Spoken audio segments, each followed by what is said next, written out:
You can't have a place on the negotiating table if you do not have the capital to negotiate with. So guys, if APC decides not to give automatic tickets to the people that have decamped into their party, what do you think? It is not the thing that proves that Tinubu is the master strategist. You know, Tinubu could have would win these guys into coming to APC, swell their ranks, and ensure that they're going to win the elections, but then change his mind halfway in the match, and change the goalposts. That way, people who have already come in will not have any choice but to stay and struggle and push for their tickets in the party. That's a master stroke there, because once you have entered APC, you can't go out, and if you want to go out, you'll be a subject of ridicule. That's what is happening now, and I pity people like the governor of Akwa Ibom, whose major reason for going to APC was that he cannot fight.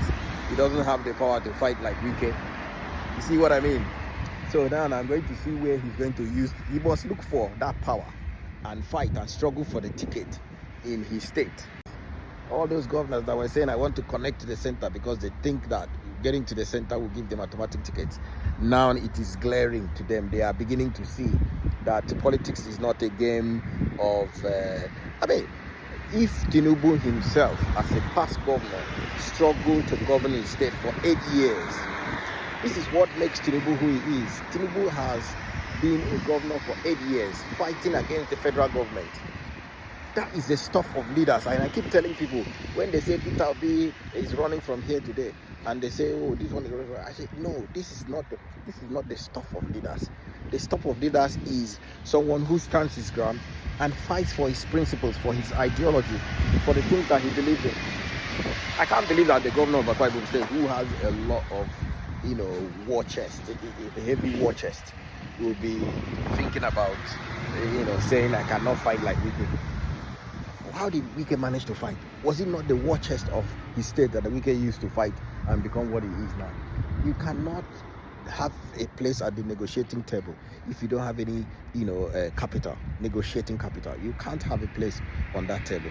And this is the lesson to governors like Oboro Veroweri of Delta State and the governor of Akwa Ibom State, and even Sim Fubara. You can't have a place on the negotiating table if you do not have the capital to negotiate with. And that is why Wike is struggling, is fighting tooth and nail to ensure that he keeps River State, because River State is his negotiating capital. It's his negotiating, it's his pawn.